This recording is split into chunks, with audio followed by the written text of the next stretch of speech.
speculative doubt and the fears of the timid with regard to the Treaty and the League of Nations have now all been discussed. The great document which the President brought back from Paris has been analyzed and dissected in the cold atmosphere of higher criticism. But little has been said about the life of the document itself. The necessity for a new order in our diplomatic and international relations. One might almost suppose from the discussion that the literary merits of the paper were the chief point of interest.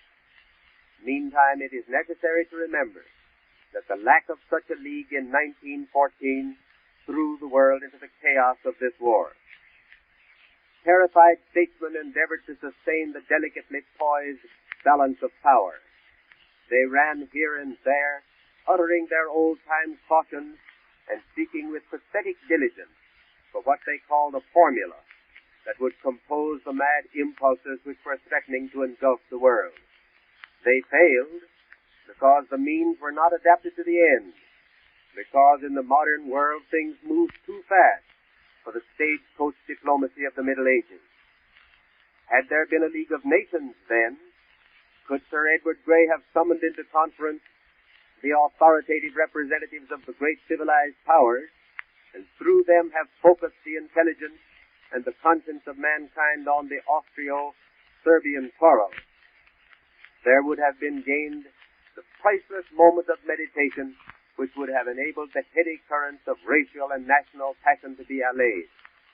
Today there would be in all the devastated countries of the world that calm progress which a continuation of peaceful civilization ensures.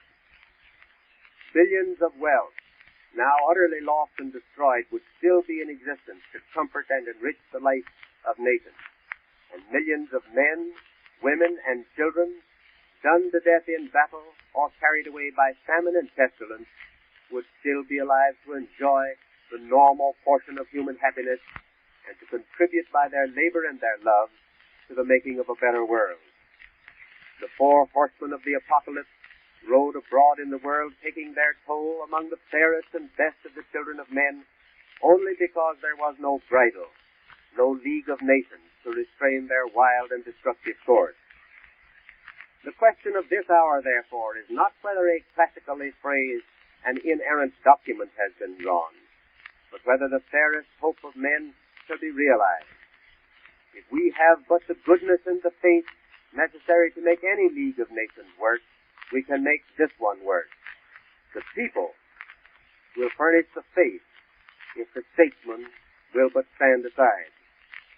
Thus only can we match our work with the devotion of our soldiers and gather for their children the fruits of their sacrifice and their victory.